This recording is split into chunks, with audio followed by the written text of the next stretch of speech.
Hello, everyone, and welcome back. Today, we're going to take a deep dive, or maybe I should change that and say we're going to learn more about a subject that everyone experiences, but not everyone wants to talk about it unless you're 5 years old. Then it's pretty much your favorite topic. And Dorothy's here with a book. Joy, did Yes. you know that a one hump camel makes a one hump poop and a two hump camel makes a two hump poop? No way. Only kidding. Oh. Ha ha. This is such a good book. Did you know that different animals make different kinds of poop? Different shapes, different colors, and even different smells. All right. This Well, is a wonderful book about pooping. So, in that note, I would love for you all to give a warm, wisdomy welcome to our esteemed guest, Theresa Falciano. Welcome and let us know your thoughts of poop, because I know that this is a subject near and dear to your heart, and you've done a lot of work and a lot of education, and you're just a font of wisdom on this subject. So, please welcome, Theresa. Thank you very much. Yeah, I enjoy talking about poop, so I certainly appreciate the invite. Everyone poops, and it's important in that we can tell a lot about our overall health by how we poop. So I'd like to share a tool with you that will give you some insight into your regular bowel movements and what they exactly mean. And this is the Bristol Stool Chart. Joy, you want to bring that up so people can get a better look at that? Yeah, perhaps sure. that would be nice. So wait a minute, Teresa. Mm-hmm. Are you telling me that we're supposed to turn around and look at our poop? Oh, please do. Please turn around and look. It's super important. And I think, honestly, Dorothy, most people do. Most people glance back. Poop Okay, is let's be poop real. We is health. probably all do. Yes. Yes, we do. Yes, I And do. yeah, Yep, so do I'm not gonna I. lie. I do too. I cannot tell a lie. I glance back. Okay, so let me tell you a little bit about the Bristol Stool Chart. It's an aid that was developed in England in 1997, and it helps to assess stool type. And it also helps to assess overall digestive health, possible digestive challenges, and course of treatment. Okay, so let's talk about a healthy stool. A healthy stool is based on lifestyle factors, good nutrition, how much fiber in the form of fruit and veggies are we eating? Is our diet processed? Are we eating packaged food more than maybe cooking in the kitchen or having a healthy salad? Are we drinking water?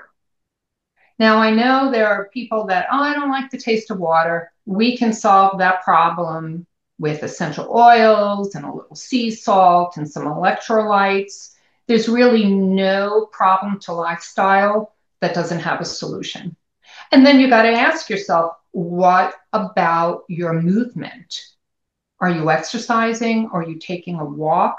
Sometimes a walk is all you need to get the plumbing moving. How's your rest? Do you have a healthy sleep hygiene? And stress management, I have to tell you, to me, it's primary. If you're having a season of life that is particularly stressful, it's important to manage because there is a connection between the brain and the gut. And then also, believe it or not, healthy stool can be based on side effects from medications.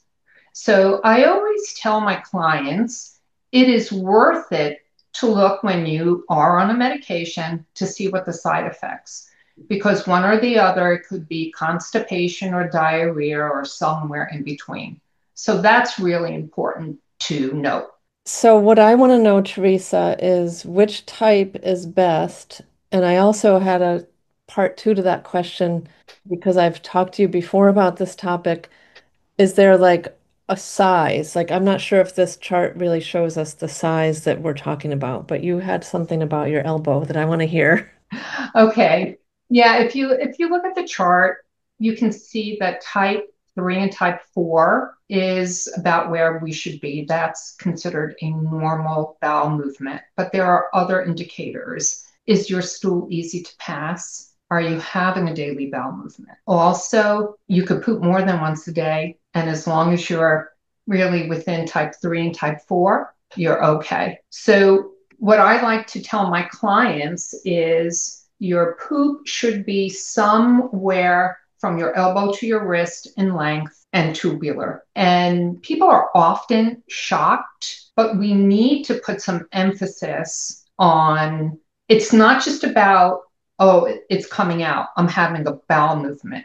The type of bowel movement you're having is very important. Right. And I mean, I look at this chart and I know I've seen all these types when I look back. So I definitely had problems with constipation when I was younger. So I would see type 1, type 2, and that was like what I thought poop looked like. I didn't realize that it wasn't quite what it should be, and it would be much more comfortable if it was type 3 or 4. Well, I think that's a good point. Let's face it, we're all going to have bad poop days, but we want the type 3 and type 4 to be more abundant than the type 1 or the type 7. We can go out to dinner and then have a bad bowel movement the next day, depending on what we ate, whether it was spicy food, maybe we overate, maybe something disagreed with us. But we want to have solid, long, easy to pass stools regularly. So, Teresa, I was wondering too, about how long should it take? I know some people like take their copy of War and Peace in with them when they go to the bathroom, and others like maybe like me that just go in, sit down, and then you're done. So, what is there an approved time length of time it should take you once you sit down on the toilet? Yeah, that's a great question. Taking a novel in is probably indicative that you're leaning towards constipation. So, good bowel function should be you're sitting on the potty and it doesn't take you any more than a minute to eliminate. Wow, that's Also, fast. yeah. So within a minute's time. And also, too, even think about when you have the urge to go, a sign of good bowel function is that you can hold it in till you get to the toilet. Maybe you're finishing a phone call or the kids are around and you got to hold it for a moment. That's an indication of good bowel function. Also, there shouldn't be any pain or straining. And are you having a complete bowel movement? Do you feel emptied? So, all these things are indicative of good bowel function. I love that point about complete emptying because I know I've seen on the interwebs what they talk about ghost poops. So not only do we look at our poop and fess up here, we look at the toilet paper, do we not? Right? Yes, we do. How, is it supposed to be really clean, or do you have to wipe three, four, five times? Or what's the appropriate wipe philosophy there? Well, I've actually thought about this. And, I think after you've had a bunch of kids, sometimes you have a hemorrhoid or two. That factors in on how much you wipe. So I think it depends on the overall health of the anus, if I could say. But generally speaking, if you are having a healthy poop, it's a wipe or two. Now, if you are someone that has hemorrhoids because of past straining, then you may need to wipe more often. But basically speaking, it should be a wipe or two, and you're good to go. And I think I already said might poop more than once a day, and that's normal. Yes, generally speaking, people more often poop in the morning, okay, because our bowels do shut down our digestive system, and well, it should, right? If we're doing a nice fasting, our digestive system slows down, it retains the feces because we don't want to be pooping on the overnight, and then when we rise in the morning, our body's getting ready to eliminate. So that could happen. A lot of people, they're sipping their coffee and they have to go. But generally speaking, it's about a half an hour after a meal. That's generally the time, though you can poop in the afternoon. You have lunch and you poop again. Some people are an evening poop because there are situations where, you're in school, you're food shopping and you got to go because you're rushing out of that and you're rushing out of the house. So you didn't get to go and now you're holding it in all day. So the only chance you get is when you get home. That could happen too. But my philosophy is get up early enough so you can do your due. Right. Nothing Yeah, like that your own totally makes toilet. sense because if you consider that when we're sleeping, the parasympathetic system is in action and we're resting and digesting. So you Yes. spend that all those hours digesting, and then you get up in the morning, and where does all that digested food need to go? Really, we should be eliminating every single morning, give or take, when you eat. Once in a while, you miss a morning, or you, like you said, your schedule's different and you might have to go later in the day. Yes, Our bodies that can kind of get back on track, right? yeah, that can happen. I don't suggest that as being a lifestyle. Yeah, I think it is important. I know some people are they're up and at 'em and out of the house very quickly, but it is important and part of self-care to give you what you need in the morning so that your body is functioning well. And let's face it, if we're pooping in the morning, we're having a better afternoon. Oh, yeah. Teresa, I would love if you could give us just a few takeaways on, say, some of our listeners are leaning more towards type 1 or 2, some lifestyle things they might be able to incorporate to help them get to a 3 or 4. And on the other end, if people are a bit 6 or 7, what they can do to maybe firm up their poo just a little bit. Sure. And I'm speaking in terms of natural support because I am a holistic health coach and nature provides so much. And just think we're nature and nature is out there to support us. So this will be natural support. So if you tend more to be constipated, whether your poop is a type 1 or 2, or you're not going every day, water, so hydration, and warm liquids. So even a cup of coffee, cup of tea in the morning, right? Even coffee does have that kind of effect on us. Fruits and vegetables. So we need the fiber and the prebiotics. I know people are mostly familiar with probiotics, but there are certain things in fruits and vegetables that are vital for our digestive health. And remember that by the time you're having a bowel movement,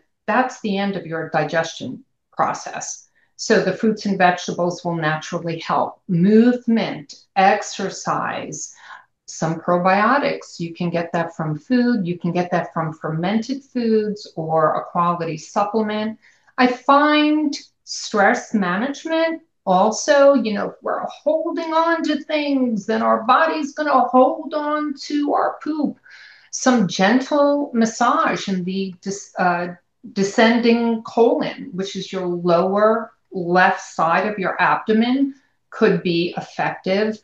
As far as maybe some supplementation, magnesium. Many people are deficient in magnesium, and the type of magnesium would be magnesium citrate.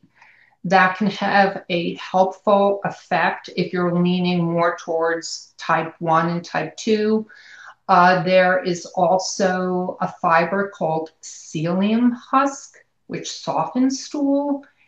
And then I haven't quite tried it for myself, but I hear castor oil is also effective for if you're feeling a little bit constipated. So these are natural things that you can do slow and steady. Take it slow, but be consistent. And that'll help a lot as far as type 1 and type 2. And don't hold it in. If you gotta go, go. What about the other end of the spectrum? Okay, if we have mushy poop or watery poop or what we call diarrhea. Okay, so as much as a little caffeine in the morning could help you to eliminate it may actually be an issue. Maybe it's too much caffeine or any other kind of stimulant. Our digestive system reacts to what we put in. So if you're having a time in life where you're finding that your poop is continually on the mushy side, then you would want to eat soothing foods to ease digestion and intestinal upset. And that could be banana, bone broth, chicken. You don't want to go out and, have a spicy taco. Okay, so that would be the difference. Simple, basic foods.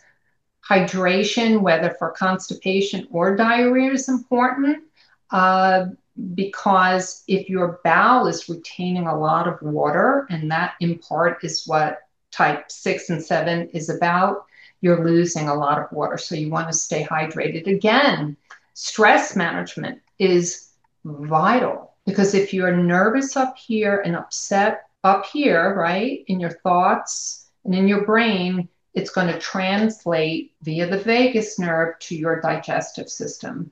And again, quality probiotics, those are the healthy gut bugs that make for a happy home down there.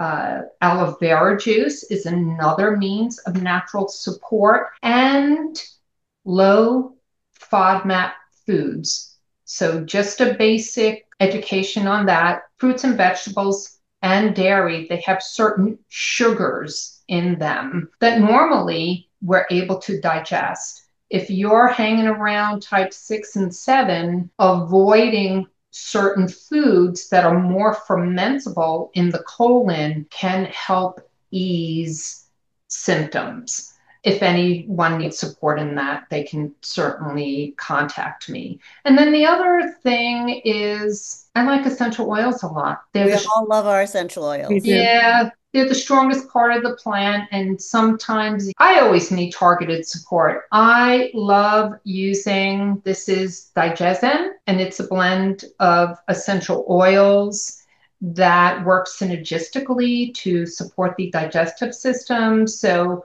I even use it proactively because it's so good. It has peppermint and coriander, ginger, caraway, cardamom, fennel, anise. These are all plants that support the digestive system. So there's so many things in nature to help us along the way. I use Digestin every day, and I don't generally have digestive issues, but I just like to use it to support. So, Theresa, I wanted to rewind just a little bit and talk about, you talked about fruits and vegetables, and you also talked about them in conjunction with probiotics. This is a subject that I have a lot of passion and thoughts about. In a future episode, I think Joy and I are going to speak a little bit more in detail about specific quote unquote diets. Today's not that day, but I did want to talk about fruits and vegetables because low carb is such a thing and people Mhm. forget that vegetables are carbs. So Yes. tell me, and I know that fruits and vegetables are important for far more than the fiber aspect. They're important for those probiotics and for feeding the probiotics and for so many. Yes. Can you speak a little bit about the importance of fruits and vegetables beyond just the fiber, because while that's important, they're far more important than that. Am I correct? Yeah, fruits and vegetables, we need them. We should be eating them every day. I don't care what diet you're trying. There are so many things in fruits and vegetables that you can't get elsewhere. Polyphenols, prebiotics. So prebiotics feed your probiotics. They're food for the probiotics. And what's the probiotic? Good gut bugs. So our digestive system is loaded with bacteria. Yes, bacteria. And we need that. I know we need a bacteria. Bacteria has gotten a bad rap. Antibacterial. Yeah, no one likes being sick, but we are more bacteria than we are cells. And that is notable. So don't be afraid of bacteria. It's on our body, in our body. Bacteria is everywhere. And when we have a healthy immune system, it doesn't really matter. But back to the probiotics. So the probiotics are the healthy gut bugs, and they keep your digestion in check. They're largely in the large intestine. Okay. And they're responsible not only for digestion and elimination, but they are also responsible for about 70–75% of our immune system. Think about that. And it's also about 90% of where our neurotransmitters are feel good, right? The dopamine, the serotonin, all the things that make us feel warm and fuzzy, that's coming from your gut. That's not coming from your brain. So we need to treat our digestive system accordingly. And yes, you can get the pre and probiotics in a supplement form, but you can also get them from your fruit and vegetable, and then fermented foods like kimchi, sourdough, kombucha, sauerkraut. So there are things that I know a lot of people are into. I'm into fermenting a bit. Also, yogurt. Dorothy, I know you make your own yogurt. I'm going to follow in your path with that. Yogurt quality yogurt contains healthy probiotic as well. And that is Yes. all about healthy gut. Yeah, I just wanted to just chime in just briefly about the supplemental probiotics. And supplemental probiotics should be just that, supplemental. They shouldn't be your main source of probiotics. And again, even our doTERRA probiotics have like a lot, but in compared to the actual diversity of probiotics in your gut, it's just a tiny little drop in the bucket. And what's important is diversity. Am I correct that you want a lot of, not so much colony forming units, but different kinds of bacteria? You want as many different kinds of bacteria as possible. Am I correct? Absolutely. And you really can't get that in a supplement. You cannot. That's why even I'll tell clients, you don't need a half a cup of sauerkraut. Take a tablespoon or two, a little bit of yogurt, 2 ounces. I will take 2 ounces of kombucha. I'm not drinking like they sell you 16 ounces of kombucha. No, thank you. So just a little bit, and there's so much bacterial diversity, things that we're not getting in a pill. And the other thing is there's good bacteria in your garden. So get your hands dirty. In the Yeah. dirt. Get Yes. your nails dirty, and that will also feed the biomes, the microbiomes of your body. Yes, I believe Dr. Josh Axe has a book called Eat Dirt. So, yes, eat Yes. dirt. So, Joy, I know we talked about in one of our previous episodes, we talked about squatting. Can you think of a way that squatting might work its way into this episode on pooping? Yes, I can. I love my squatty potty. So, Squatty pot. Do you do your squats on the potty, no, Joy? no, no. So it's if you think about our bodies and originally before toilet, we would squat in the field or squat over a hole to do our business and do our pooping. So our bodies are really made to be squatting when they poop. One of the reasons I feel like it's important to keep squatting in your exercises is so that you can sit on the toilet for the rest of your life without assistance. But the toilet position isn't really a natural position. So the squatty potty gives you like a little booster for your feet so that your legs are tucked up higher so you're almost in a squatting position while you're on the toilet. And I think Teresa will agree that kind of gives you that more natural position for better elimination. Yeah, Teresa, can you like explain how that puts your colon in the right position, or what does that mean actually to squat rather than to sit like 90 degrees on the toilet? Yeah, I have some fun facts. So your colon is 5 feet long. That's your large. Yikes, that's as tall as me. Yeah. Okay. 5 feet long. And it can hold, get ready for this, from 8 to 25 pounds of poop. Ah, Ooh. What? we want to be more of that 8 pounds. So there's stuff all the time. And that's a good indication to you that we should be pooping on a daily basis. So there's a muscle that's a part of your pelvic floor, and I hope I don't mess up saying it. It's puborectalis muscle, and that is responsible for your fecal continence, being That able sounds to. like a very important muscle. Mhm. It is. So like more than this. Yes, when you can't hold it in, that muscle is experiencing weakness. So when you're squatting, it helps to relax this muscle to ease the passage of poop. And that's what the squatty potty assists with, helping to release the puborectalis muscle so that your poop comes out more easily. It's a worthy investment, the squatty potty. It's not just for kids. No, and I do remember when I was a kid, like, and if I was having trouble pooping, I remember as a kid, I would get up on my tippy toes and kind of lean forward a little, just sort of instinctively folding myself a little into that squat position to help ease the way for whatever wasn't coming out readily. So yeah, and nobody knew squatty potties back then, so who would have thunk that Yeah, but they kids know, kids just know these things, so. It's not embarrassing to have a squatty potty. It's a good tool. Let's talk more. Let's talk more about poop, folks. It's okay. It's yeah, okay to talk about poop because everybody Everyone poops. poops. everyone poops. Everyone poops.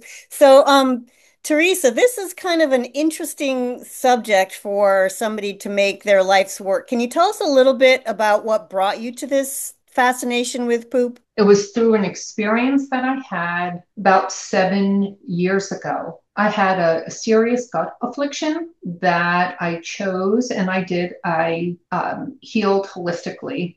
So I did a bunch of research and I invite your listeners when they do have a health challenge, do some research, find the parallels. So I healed naturally, but my poop was an issue. I have to say, for over a year, as I navigated wellness, I learned a lot. I wound up taking some coursework, and it was because of my own life experience, right? We learn so much through our life experience. And because of that, it showed me how important our digestive system is. And we need to treat it with love and kindness. So it was from my own health challenge that brought me to enjoy talking about the digestive system and to help people navigate theirs. Well, we are so grateful that we're not grateful you had that issue, but we're grateful for the information that it has brought us. I know Boyd Truman, who is one of our oily mentors, calls the gut mama. And I know I used to have a sweatshirt that my kids got me, if mom ain't happy, ain't nobody happy. And so he calls the gut mama. And if your gut ain't happy, ain't nobody happy. And it's true. Yeah. Think back, people, if you've ever had digestive issues, life is not fun. It's hard to No, have fun when you're either having to run to the bathroom or not being able to go to the bath. Yeah, if you eat that Taco Tuesday and you're like, oh, where's the nearest? It's not fun. no. So, yeah, these are all great tips, Theresa. Thank you so much for sharing your wisdom with us. And let's Thank you all for work having me. really, really hard to keep our gut healthy. There's a lot we can do. We only really just scratch the surface, and we may have to have Theresa back to go into more detail about how to care for your gut because it truly is one of the foundational steps of natural wellness, of any wellness. So, Theresa, where can people find you? If there are people wanting to get in touch with you and want to learn more and or have you help them, how can they find you? Well, you can find me on Facebook at H2 Essentials, and that's the letter H, the number two, Essentials. And you could also email me at h2essentials.jmj@gmail. Perhaps you can put that in the We will notes. drop that in the show notes, people, so you don't Okay. have to run and write that down or remember it. We'll put it in the show notes. Joy, any closing words? No, I just wanted to say thank you as well. And it is a topic I like, but I certainly learned a lot today from you, Teresa. It's something that does come up in a lot of our courses. Digestion is huge. The gut, they say, could be like your second brain. As you mentioned, there's key hormones that are produced there and neurotransmitters that are produced there. So got to take care of our gut, and learning more about our poop certainly will help us tune into our needs and our body. Absolutely. And for people to realize too, if you have a healthy digestive system, the rest, your skin, everything will be better. And you may be facing a health challenge that corrects itself simply by getting your digestive health healthier. Absolutely. I have seen that for myself. And I was thinking when you were talking about your emotions and stuff like that, like they don't call something a gut feeling for no reason. Yeah. There's Yes. a reason we don't think of it, and it's a completely closed system from mouth to anus. It's a closed system that never interacts with the rest of your body except through those tiny little, only. But if those open up into big wide holes and things get to where they're not supposed to be, that can be a real problem. So gut health is so crucial to how we feel and everything that we experience in our life. The kind of gut microbe that you have, like if you're having trouble digesting your vegetables, it's probably because you're missing some certain bacteria. If you're having trouble digesting your meat, you're missing some certain bacteria. So this is affects every aspect of your life. So I think this was just the tip of the iceberg and some really great information, Theresa. So thank you again for joining us. Oh, We you're very really welcome. appreciate it. I'm happy to be here. Thank you for having me. Okay, well, that wraps up another episode of Drops of Wellness Wisdom. Please be sure to like and subscribe and share this episode with your friends. We Yes. appreciate you. This is an important episode, people. I mean, nobody wants to talk about poop, but everybody does it. So, and Yeah, it should be share it with your healthy. friends. Share with your friends. Make sure everybody's pooping. Amen. Everyone Amen. should be pooping. Yeah. Everybody should be pooping. Healthy poop. All right, everyone. Thank you so much for joining us, and hopefully we'll see you next time on Drops of Wellness Wisdom. Bye. Bye. Bye.